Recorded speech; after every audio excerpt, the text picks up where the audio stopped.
सुना है कि अच्छाई ने जुर्म को शह दी हो, बदकिस्मती से ये सच है। नमस्कार, मैं senior inspector Rajesh Jadhav crime petrol Dastak के आज के इस भाग में आप सबका स्वागत करता हूं। आज मैं आपको एक ऐसी केस के बारे में बताने जा रहा हूं जहां पर मर्डर जिन हालात में हुआ, जिस वजह से हुआ, उन हालात ने एक पुलिस वाला होने के बावजूद मुझे परेशान कर दिया। विक्टिम के लिए सिंपैथी थी, लेकिन उसे सिवाय न्याय दिलवाने के हम कुछ भी नहीं कर सकते थे।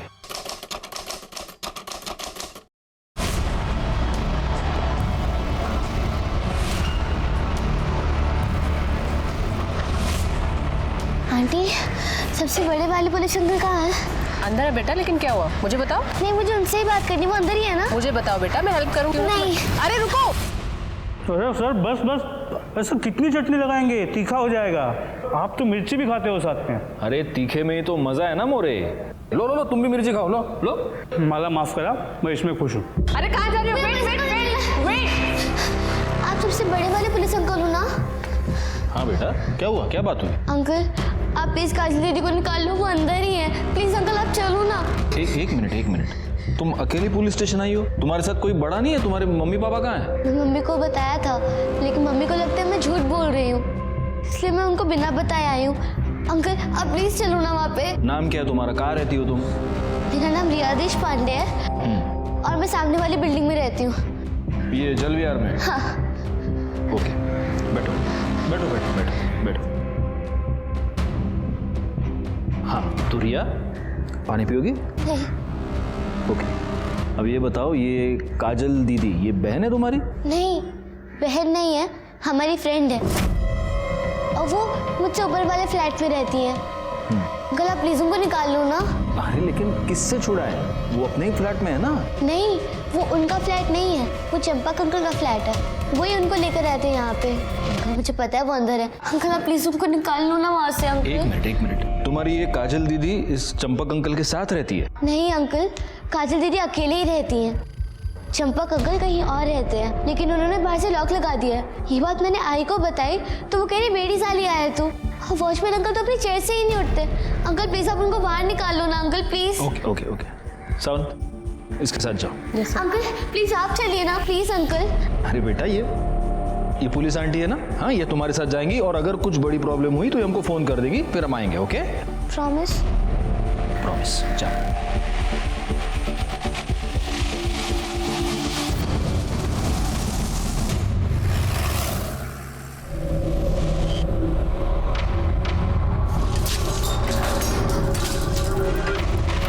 बेटा यहाँ तो ताला लगा है, कोई नहीं है अंदर।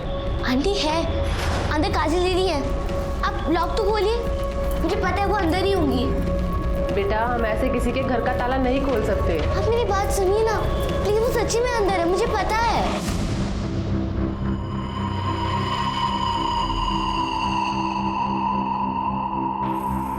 एक्सक्यूज मी जी आप इन्हें जानती हैं? जी हाँ, ये चंपक जी का घर है। इनका कोई नंबर वगैरह है आपके पास? जी हाँ, उनका नंबर है मेरे पास। The mobile you are calling is currently switched off. Hello sir, बच्ची सही बोल रही है, यहाँ कुछ ना कुछ तो गड़बड़ जरूर है।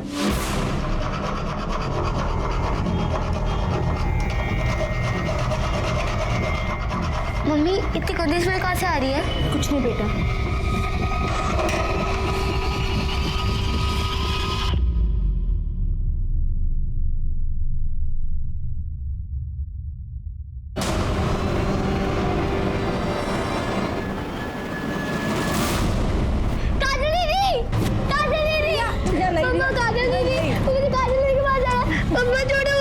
प्लीज बच्ची को बाहर ले जाइए और आप लोग चलिए बाहर, चलिए आप लोग बाहर हो जाइए प्लीज। मोरे, पूरा घर ठीक से चेक कर लो। ओ सर, खड़े। कोई चोट के निशान है? No sir. चलिए। कपड़ों की हालत और ये सीमेंट स्टेन्स देखकर लगता है कि इसके साथ रेप हुआ है। सर, जब हम आए तो घर लॉक था, तो मे बी जो ओनर है घर का उसी ने रेप और मर्डर किया होगा। सर, अंदर एक लड़की का आधार कार्ड मिला, इसी का है। नाम काजल, बाप का नाम बिरजू यादव। इस पर एड्रेस होगा, इसके घर वालों को इन्फॉर्म करो और उन्हें पुलिस स्टेशन बुलाओ। और इस फ्लैट का ओनर चंपक, क्या चंपक अग्रवाल सर। अग्रवाल, उसको भी पुलिस स्टेशन बुलाओ। सर ये बाकी के कैमरेस क्यों नहीं चल रहे हैं? सर सोसाइटी में मेंटेनेंस का काम चल रहा है इसीलिए। ठीक है, 27 तारीख का फुटेज दिखाइए। जी सर।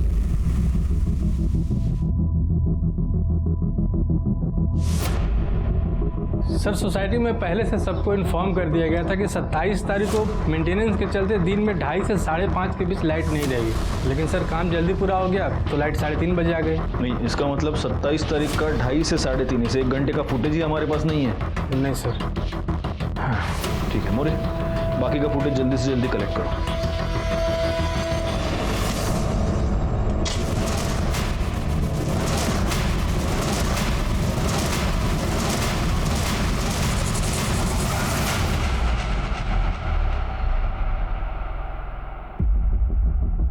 रिया, तुम ठीक हो? क्या हम बात कर सकते हैं? जी। मुझे एक बात बताओ, तुम्हारी काजल दीदी को तुम कब से जानती हो? 6 महीने पहले, जब वो हमारी बिल्डिंग में नहीं आई थी।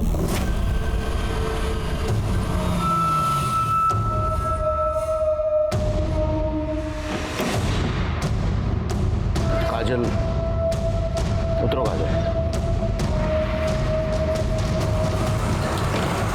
चलो। उन्होंने मुझे बताया था कि उनकी आई उन्हें छोड़कर चली गई थी। हम बोल रहे हैं थोड़ा सब्र करो, सब ठीक कर देंगे। अरे तुम्हारा बाप कौन सा बहुत बड़ा धंधा सेठ रहा जो हमें बातें सुना रही हो? हमारे बाप पे जाने की औकात नहीं है तुम्हारी। 2 कौड़ी के आदमी है तुम। चिटकुट पत्नी करने के अलावा तुम्हारे पास और कोई काम है क्या? हमें नहीं रहना है, हम जा रहे हैं। हमें छोड़कर मत जाओ, हम नहीं रह पाएंगे। हमें साथ लेकर चलो, हम नहीं रह पाएंगे। देखो बिटिया, हम आएंगे तुमको लेने, पर अभी नहीं लेके जाएंगे। नहीं रह पाएंगे। काहे नहीं लेके जा सकती? ये तुम्हारी और तुम्हारे पहले पति की औलाद है, तो संभालो इसे। हाँ तो इसको हमेशा के लिए छोड़ के नहीं जा रहे हैं, बस कुछ दिन की बात है, फिर आके लेके जाएंगे हम। तब तक ध्यान रखो इसका। पहले तो वो उसने मुझे स्माइली दे दी थी। दीदी, आप मेरे साथ खेलोगे? अभी मुझे कुछ काम है, तुम खेलो, बाद में खेलूंगी। हाँ ठीक है। फिर धीरे धीरे हमारी दोस्ती हो गई। तुम मुझे पकड़, ठीक है ना? हाँ। चल चल चल।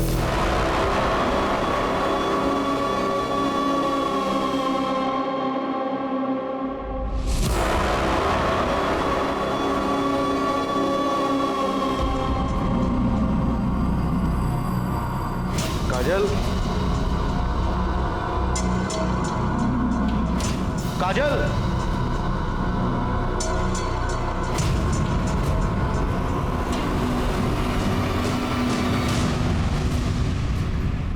काजल ने तुम्हें बाद में बताया कि वो क्यों भाग गई थी?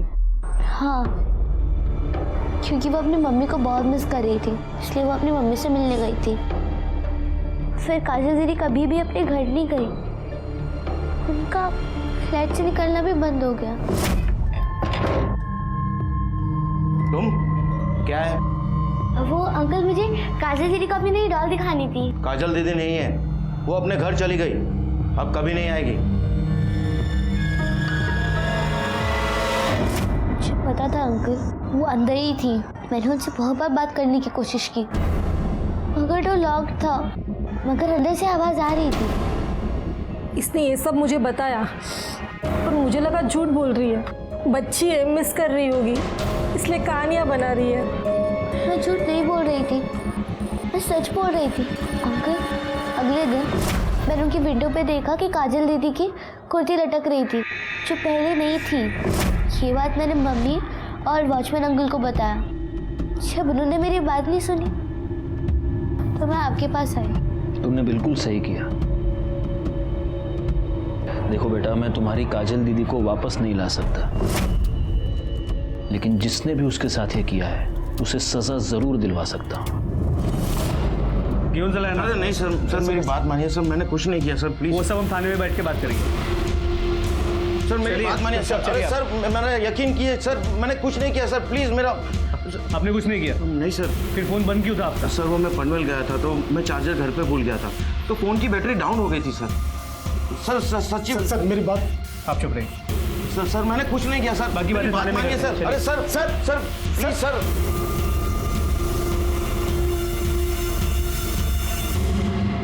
क्या काजल का मर्डर हो गया? किसने मारा उसे और क्यों? यही तो हम भी जानना चाहते हैं। वैसे जलविहार वाले फ्लैट की चाबी सिर्फ आपके पास थी। सर आप मुझ पे शक कर रहे हैं? मैं उसे क्यों मारूंगा?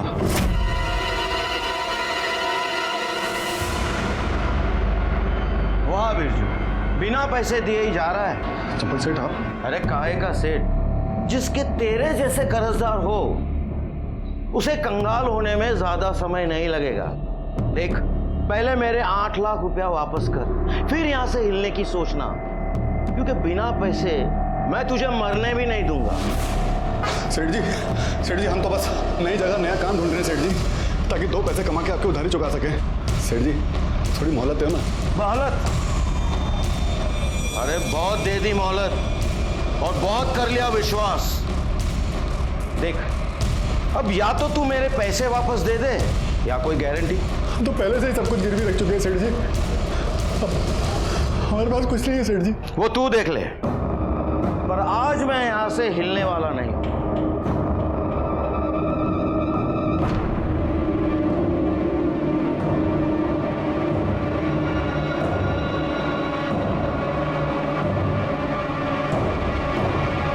सेठ जी और तो कुछ है नहीं मेरे पास सेठ जी। सेठ जी आप इसे गिरवी रख लीजिए सेठ जी, आपकी गारंटी हो जाएगी और हम कहीं भागेंगे भी नहीं सेठ जी। सर, काजल को रखना मेरी मजबूरी थी, वरना मैं उस बिरजू को पूरे यूपी बिहार में कहां ढूंढता फिरता। तो काजल पर जबरदस्ती करना, उसका रेप करना, यह भी आपकी मजबूरी थी? क्या सर? रेप? जबरदस्ती? नहीं सर, रेप तो क्या, मैंने उसके साथ ऊंची आवाज में बात तक नहीं की। करड़े सर, इनका सीमेन सैंपल टेस्टिंग के लिए भेज दो और काजल के कपड़ों पर जो सीमेन मिला उसे मैच करके देखो और इनसे उस बिरजू का मोबाइल नंबर ले लो। Okay sir. चलिए। सर एक बात समझ में नहीं आई, जिस तरह इस चंपक ने काजल को भागने से पहले रखा था, वो आराम से सोसाइटी में नीचे जा सकती थी। इनफैक्ट रिया के साथ खेलती भी थी। मतलब चंपक ने उसे पूरी तरह बंधक बना के नहीं रखा था। ये बात तो मेरे भी समझ में नहीं आ रही है, वो वहां पर मजबूरी के मारे रह रही थी या डर के मारे? हाँ करड़े बोला। बिरजू घर में नहीं है और उसके घर को ताला लगा हुआ है। एक काम करो, तुम और तुम्हारे साथ एक और कांस्टेबल वहां पर तैनात रहो सिविल में, और जैसे ही वो आए उसको उठा लो। सर।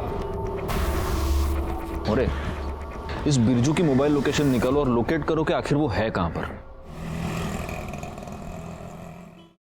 लोग बड़े अजीब हो गए हैं मोरे। ये रिया जैसी छोटी बच्ची काजल को ढूंढते ढूंढते यहां तक आ जाती है, अभी भी उसे न्याय दिलवाना चाहती है, और बड़ों को कुछ पड़ी ही नहीं है। काश ये बड़े इन बच्चों से कुछ सीख पाते। सर, काजल का पोस्टमार्टम रिपोर्ट।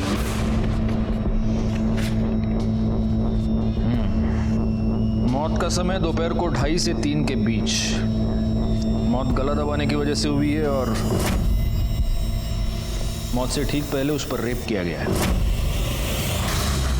वो तो उसकी कपड़ों की हालत से क्लियर था सर। एक और बात है मोरे,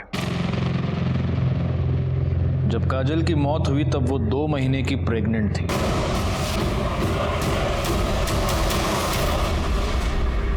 छह महीने तक तूने उस लड़की को कैद करके रखा, उस पर रेप किया, उसे प्रेग्नेंट कर दिया और फिर उसे मार दिया।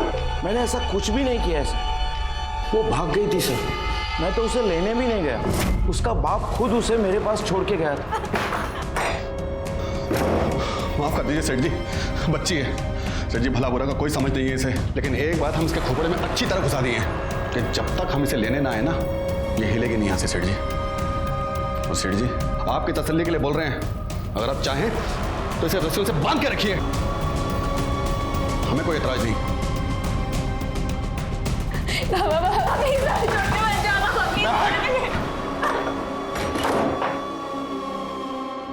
सर काजल के कपड़ों पे मिले सीमेंट स्टेन्स इसके सीमेंट से मैच नहीं करते। देखा सर, मैं झूठ नहीं बोल रहा हूँ सर, अब तो आपको प्रूफ भी मिल गया है सर। सर प्लीज प्लीज मुझे जाने दीजिए सर, प्लीज। जाओ। सर आपने इसे जाने क्यों दिया? कैसे बिठा के रख सकते हैं मोरे? इसके खिलाफ कोई भी ठोस सबूत नहीं है हमारे पास। कोर्ट में छूट जाएगा। ना वो उस घर में रहता था, ना उसका सीमेन मैच हो रहा है। अब बस एक तरीका है, काजल के पेट में जो 2 महीने का बच्चा पल रहा था, अगर उससे इसका डीएनए मैच होता है तभी हम इस पे हाथ डाल सकते हैं। सर उसका डीएनए रिपोर्ट भी जल्दी आ जाए, लेकिन अगर काजल के कपड़ों पे मिला सीमेन इसका नहीं है तो फिर वो किसका हो सकता है? इस सवाल का जवाब अब एक ही आदमी दे सकता है, बिरजू। जो आदमी पैसे के लिए अपनी बच्ची को गिरवी रख सकता है वो कुछ भी कर सकता है। क्या हुआ बिरजू का, पता चला? सर अब तक वो घर नहीं लौटा। करडे उसके घर पे नजर रखे हुए हैं।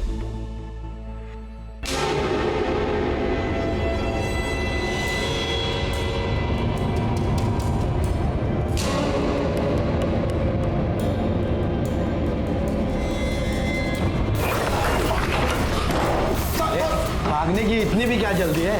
पहले बड़े साहब को तो मिल।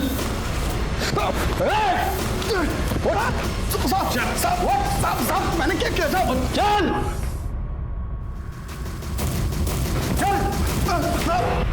सौतेला बाप होने का बहुत अच्छा फर्ज निभाया तुम।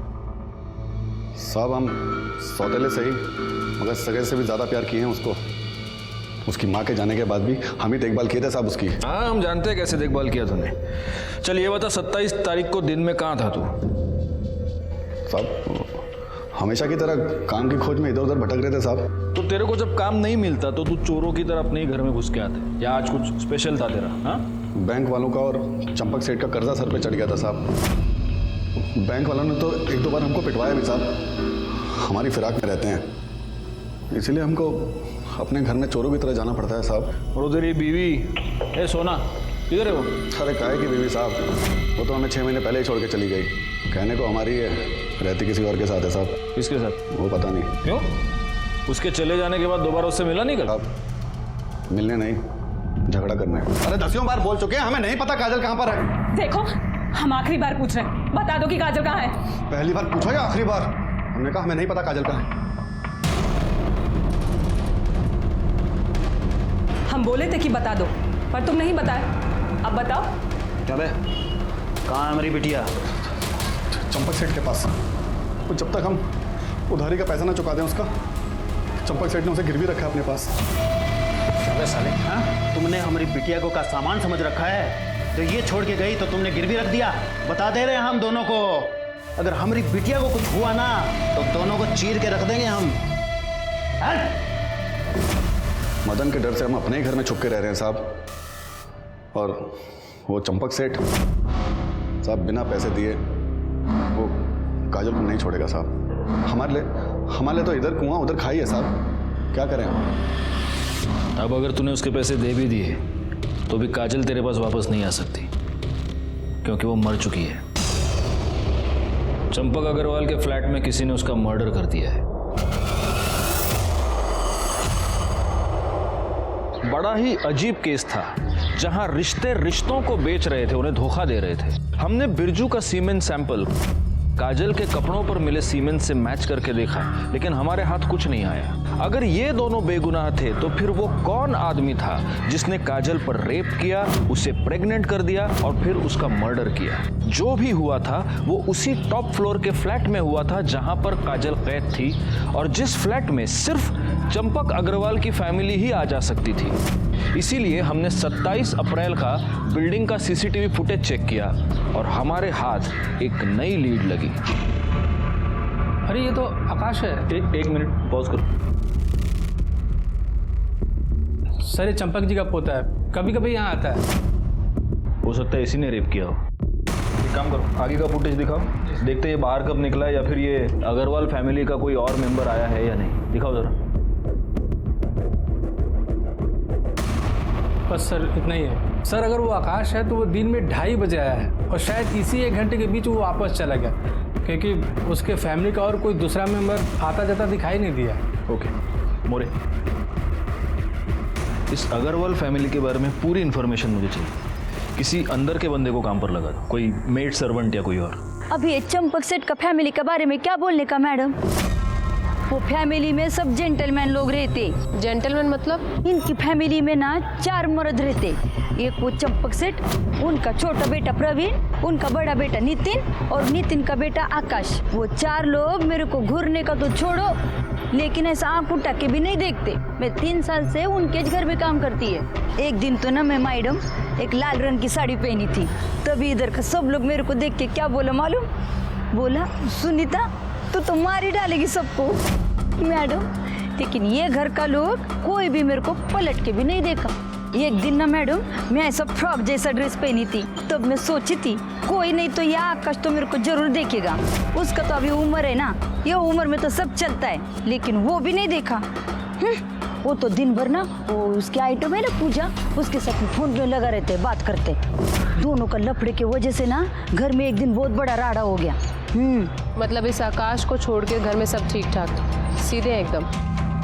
अभी संत आदमी बोले तो नितिन भाऊ वही घर का सब काम काज देखता है, और ये प्रवीण भाऊ वो तो दारू पी के आता है रोज। ये बताइए चंपक अग्रवाल कैसा आदमी है?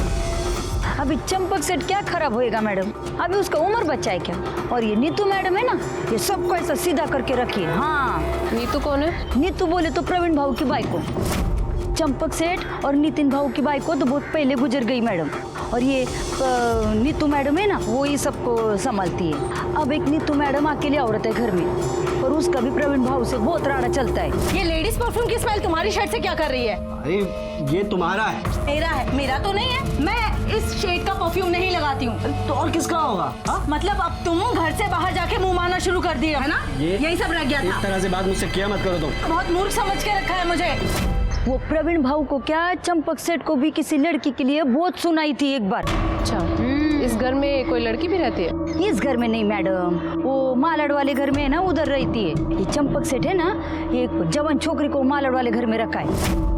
वो लड़की को लेके ना एक दिन बहुत राड़ा हो गया था घर में। तुमने जल विहार वाले घर की चाबियां किसी को दी थी? हाँ, प्रवीण लेके गए थे 2-3 बार चाबी तो। क्यों, तुम वहाँ क्या करने गए थे? बाबा वो मैं सोसाइटी की मेंटेनेंस का बिल भरने गया था, और 1-2 बार वो सोसाइटी की मीटिंग थी तो उसलिए गया था, लेकिन मैं फ्लैट पे नहीं गया था, नीचे से वापस आ गया था। तो चाबी क्यों लेके गया था? अरे बाबा वो इसलिए, कल को कोई इमरजेंसी पड़ जाए, फ्लैट पे कोई काम आ जाए तो चाबी तो होनी चाहिए ना अपने पास में। पापा अब इतने सवाल क्यों कर रहे हैं? और ऐसा भी क्या हो गया, घर ही तो है हमारा। और वैसे तो आकाश भी लेके गया था एक बार चाबी। आकाश, आकाश बाहर आओ। आकाश, एक मिनट कॉल कर वापस। जी दादाजी, तू अपने पुराने फ्लैट पे गया था? फ्लैट पर? हाँ वो मैं गया था, ऐसे ही उस घर की याद आ रही थी तो सोचा एक बार होकर आ जाऊं। अच्छा, बड़ी याद आ रही थी तुझे। ये बता, काजल के साथ क्या किया? काजल? कौन काजल? अच्छा वो मेड काजल।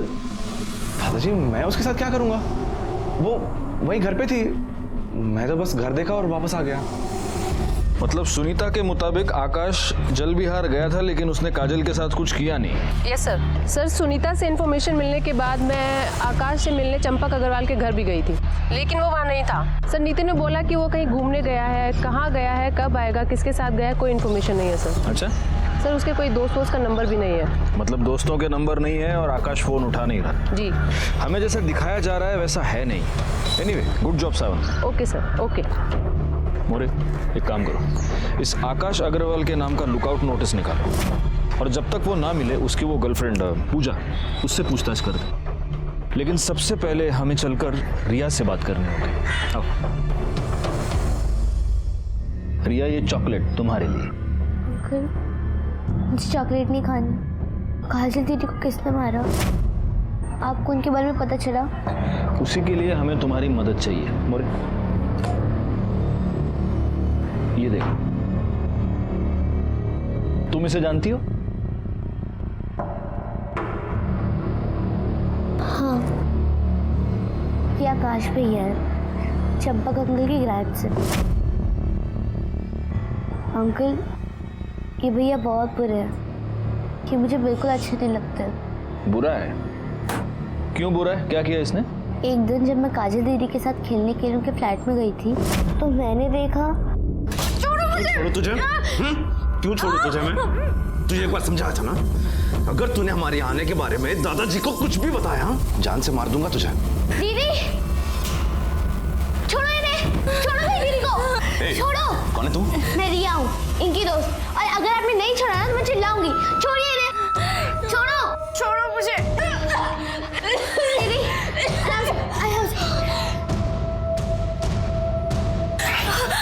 जो मैंने कहा उसे याद रख। चलो। अच्छा, आप एक बात बताइए मोरे, ये आकाश के पिता नितिन या फिर इनके भाई प्रवीण, इन दोनों को आपने बाद में कभी आपकी सोसाइटी में देखा है? जी, प्रवीण भाऊ को मैंने सोसाइटी मीटिंग में 1-2 बार देखा है। तो नितिन भाऊ को जब से इन लोग शिफ्ट हुए ना, 2 साल हो गए, तब से यहाँ नहीं देखा। नितिन भाऊ बहुत अच्छे इंसान है, पर उनका बेटा वो तो एकदम आवारा बन गया है। और ये प्रवीण भाऊ वो तो नितिन भाऊ से एकदम उल्टे। दारू पीना, तमाशा करना, वॉचमैन के साथ मारामारी करना, ये उसका रोज़ का काम है। इसीलिए सोसाइटी में उसकी कंप्लेंट हो गई थी। उसी के बाद चंपक भाऊ ने यहाँ से शिफ्ट कर लिया। ठीक है, हम चलते हैं। रिया, और ये चॉकलेट तुम्हारे लिए। अंकल, आप काजल दीदी को जिसने मारा है अपने पकड़ तो लोगे ना? बहुत जल्दी पकड़े। हाँ? क्या सावंत मैडम, आपको कुछ सुनाई दिया? No sir. मोरे, तुमने सुना कुछ? कुछ सुनाई नहीं दे रहा। वॉल्यूम बढ़ाइए थोड़ा अपना। हाँ चलो बताओ। सर, मेरे और आकाश के रिलेशनशिप में कोई कमिटमेंट नहीं था, वो बस सेक्सुअल था। देखो पूजा, कुछ भी बोलने से पहले जरा सोचना, क्योंकि अगर तुमने झूठ बोला तो सावंत मैडम तुम्हें इतना मारेंगी कि बाद में तुम कुछ भी बोलने के काबिल नहीं रहोगे। जो भी बोलना सच बोलना, ओके? हाँ चलो बोलो, क्या हुआ फ्लैट में? सर, उस दिन मैं और आकाश बेडरूम में थे।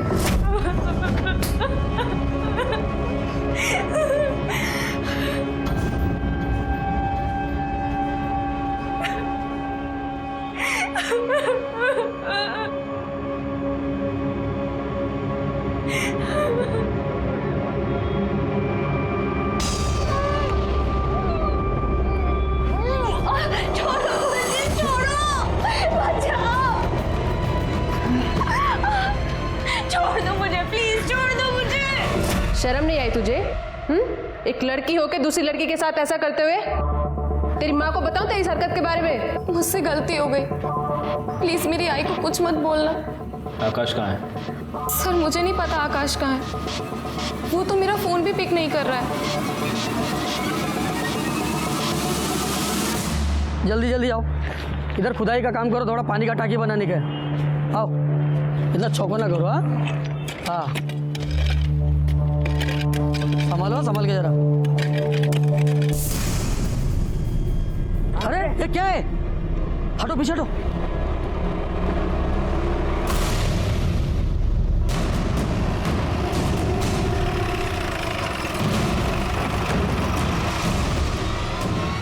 जैन सर, बॉडी की एग्जामिनेशन हो चुकी है। औरत की उम्र लगभग 40 साल की होगी और उसके पेट में एक नहीं बल्कि कई बार चाकू से वार किया गया है। सर, बॉडी की हालत देखकर यही लग रहा है कि इसकी मौत कम से कम 2 से 3 दिन पहले हुई होगी। सावंत, बॉडी को पोस्टमार्टम के लिए भेज दो। करडे, बघा जरा आसपास का सापड़ता का आई कार्ड, मोबाइल। हो सर। मोरे, इन लोगों से जरा ठीक से पूछताछ करो।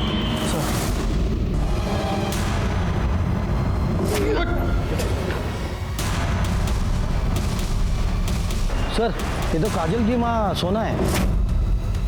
क्या? हाँ सर, इसका मैंने फोटो बिरजू के घर पे देखा था। सोना का मर्डर हमारे लिए बहुत ही शॉकिंग था, और शॉक के साथ साथ ये मर्डर हमारे लिए एक डाउट भी लेकर आया था कि क्या इन दोनों माँ बेटी के मर्डर्स का आपस में कोई कनेक्शन था और अगर था तो क्या था? फॉरेंसिक रिपोर्ट के मुताबिक चंपक अग्रवाल के फ्लैट के दरवाजे पर रिया, काजल, चंपक और आकाश के अलावा 3 और लोगों के फिंगरप्रिंट्स मिले थे। इसका मतलब वहां पर कोई और भी आया था। फॉरेंसिक रिपोर्ट के बाद हमने सीसीटीवी फुटेज चेक किया, जिसमें से एक नया सच सामने आया जो चंपक के बेटे प्रवीण से जुड़ा हुआ था। सर ये आप मुझे क्यों दिखा रहे हैं? इसलिए दिखा रहे क्योंकि तूने ये कहा था कि तू जल विहार वाले फ्लैट पर कभी गया ही नहीं। जी। लेकिन काजल के मर्डर से 1 हफ्ते पहले यानी 20 तारीख को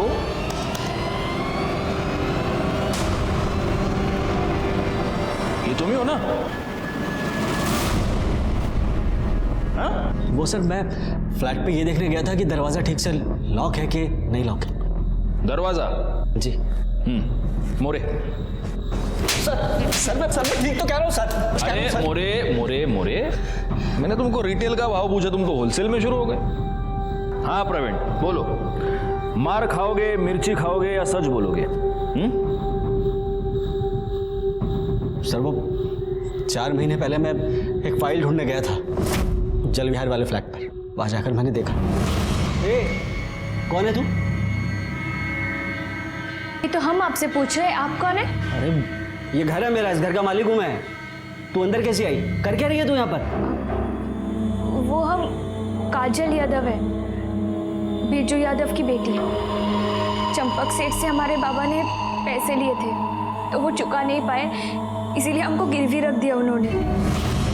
हमारे पापा जल्दी आएंगे और हमको छुड़ा के ले जाएंगे। पागल तू रो क्यों रही है? रोना बंद कर। मैं ना बाबा से बात करूंगा। मैं बाबा से बात करूंगा। ये कोई बात होती कि पैसे के बदले में लड़की को लेकर आ गए? मैं बाबा से बात करूंगा और वो देखना। हम करेंगे ना बात बाबा से। अरे हाँ, तू रोना तो बंद कर। मैं करूंगा बाबा से बात और वो तुझे छोड़कर भी आएंगे, ठीक है? बस तू ना ये रोना बंद कर, ठीक है? और हिम्मत से काम कर। अरे मैं हूं ना, मैं सब ठीक कर दूंगा। मुझे मेरे पापा के पास जाना है। हाँ हाँ बिल्कुल, मैं खुद छोड़ कर आऊंगा।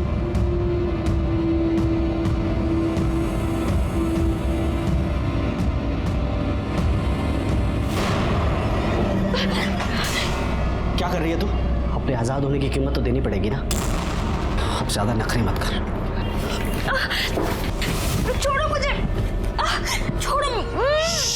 बाबा तो सिर्फ तुझे लेकर आए थे, मैं ना तेरे बाप का खरीद छीन लूंगा, समझी ना? ये जो झूठ मूठ की आजादी तुमने उस बेचारी लड़की को दे रखी थी, उसकी कीमत कितनी बार वसूल की तूने? हाँ तो ठीक से याद नहीं है, लेकिन 3 या 4 बार।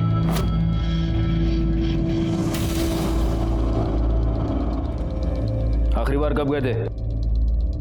1 हफ्ते पहले। साले, तुझे जो चाहिए था वो सब कुछ तुझे मिल रहा था, तो उसको मार क्यों दिया? सर मैंने काजल को नहीं मारा सर, मैं कसम खाकर कहता हूं मैंने उसका खून नहीं किया। तड़े, इसका सीमेन सैंपल टेस्टिंग के लिए भेज दो। काजल के कपड़ों पर जो सीमेन मिला उससे मैच करके देखो। लेके जाओ इसको। सर चल।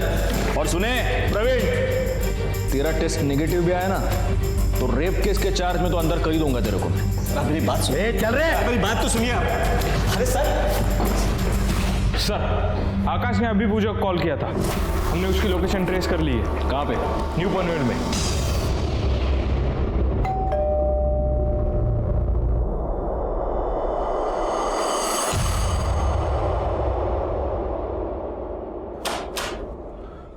क्या है साहब? वो आपसे कोई मिलने आए हैं।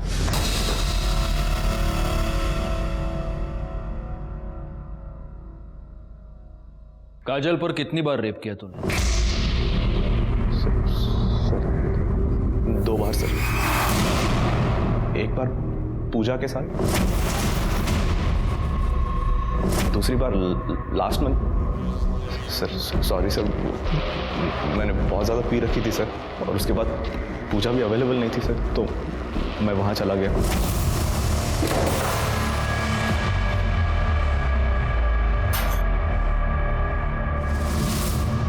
अब क्यों आए हो यहाँ पे? चले जाओ आप यहाँ से, अब चले जाओ वरना मैं चिल्लाऊंगी। मैं बोल रही हूँ। छोड़ो मुझे। छोड़ो, छोड़ दो।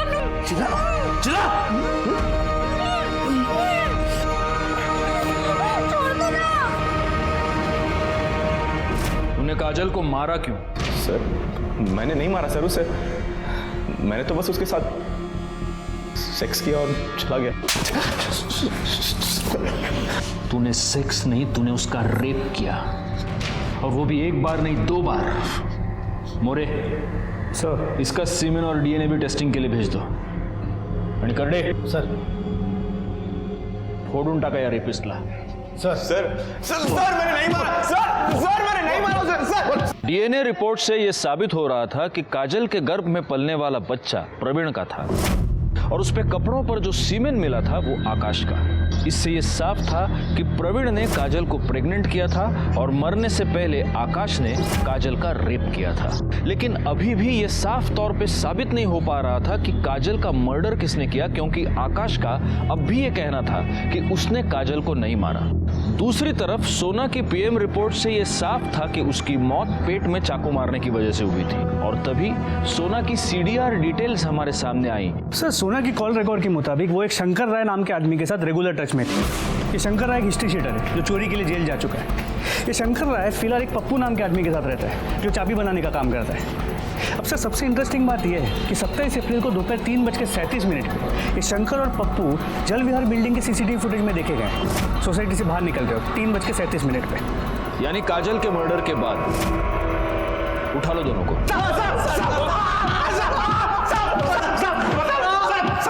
बस बस बस मोरे, बस बस। हाँ बोलो, 27 तारीख को दोपहर 2 से 4 के बीच जल विहार बिल्डिंग में क्या करने गए थे? साहब, उस दिन हम लोग बिल्डिंग में काजल के लिए गए थे साहब। सुना बिरजू को छोड़कर हम लोग के साथ आई थी साहब। उसने बताया कि उसका पहला पति मदन काजल के लिए उसको बहुत परेशान कर रहा है। उसने बताया कि चंपक सेठ ने उसको घर पे रखा है। वो चाहती थी कि मैं काजल को वहाँ से निकाल कर उसको दे दूँ ताकि वो अपने पति को देखे और छुटकारा पा ले। साहब, ये पप्पू है, चाबी बनाता है साहब, इसकी हेल्प ली थी साहब। वो टॉप फ्लोर था, इसलिए जब भी कोई आ रहा था तो हम लोग भाग के छत पे जाके छिप जा रहे थे साहब। कितने बजे घुसे थे बिल्डिंग में? साहब तकरीबन 2:45 बजे का टाइम था साहब। पप्पू ने बाहर वाले ताले की चाबी बना लिया था, सिर्फ लैच बनाना बाकी था। हम लोग बना रहे थे तभी लगा कि लिफ्ट से कोई आ रहा है साहब। हम लोग भाग के छत पे जाकर छिप गए थे साहब। कौन था? पता नहीं साहब, झटका तो तब लगा जब वो भी आदमी अगर छत पे ही छिप गया, और लगभग 10-15 मिनट तो वहीं रहा। क्या किया उसने वहां पर? साहब किया कुछ नहीं, लेकिन बार बार फ्लैट की तरफ देख रहा था और अचानक नीचे चला गया। हम लोग वहीं रुके, हम लोग देखे कि कोई आने वाला तो नहीं है। जब लगा कि नहीं आने वाला है तो हम लोग भी नीचे गए और जो चाबी बनाया था उसको खोल के अंदर गए। अंदर जाकर देखा तो साहब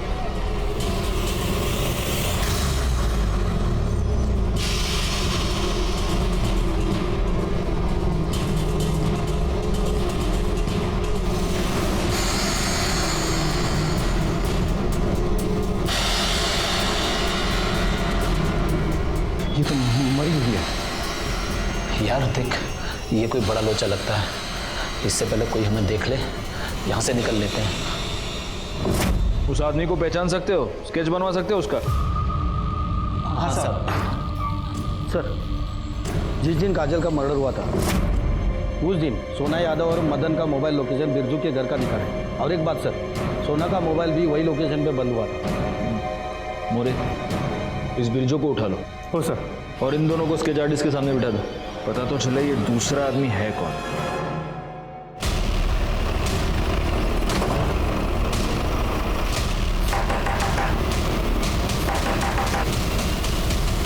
साहब आप लोग, आपका क्या नाम है साहब?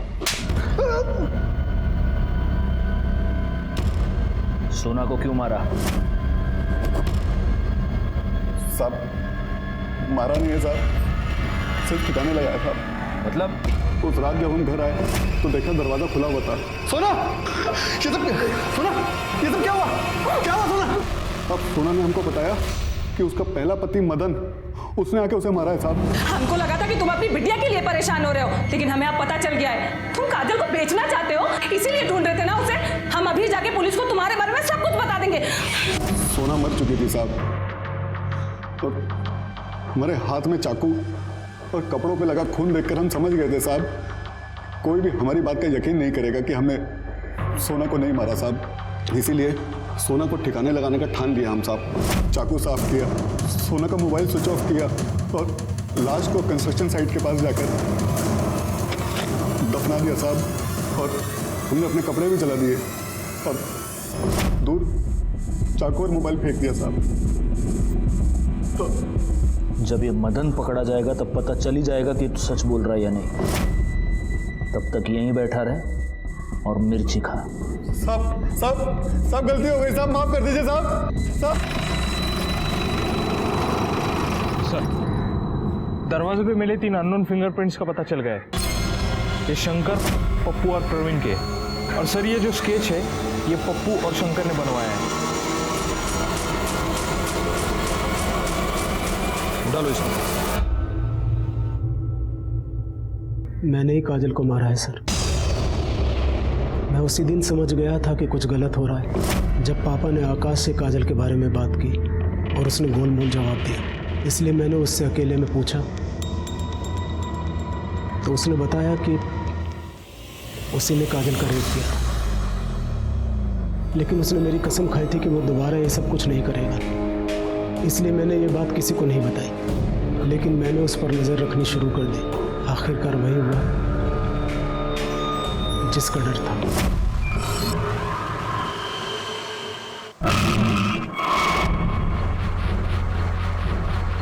मैंने ये सोच लिया था कि आज ही ये सब कुछ खत्म कर दूंगा, इसलिए मैं टेरेस पर चला गया और आकाश के जाने का इंतजार करने लगा। उसके जाते ही मैं फ्लैट में गया और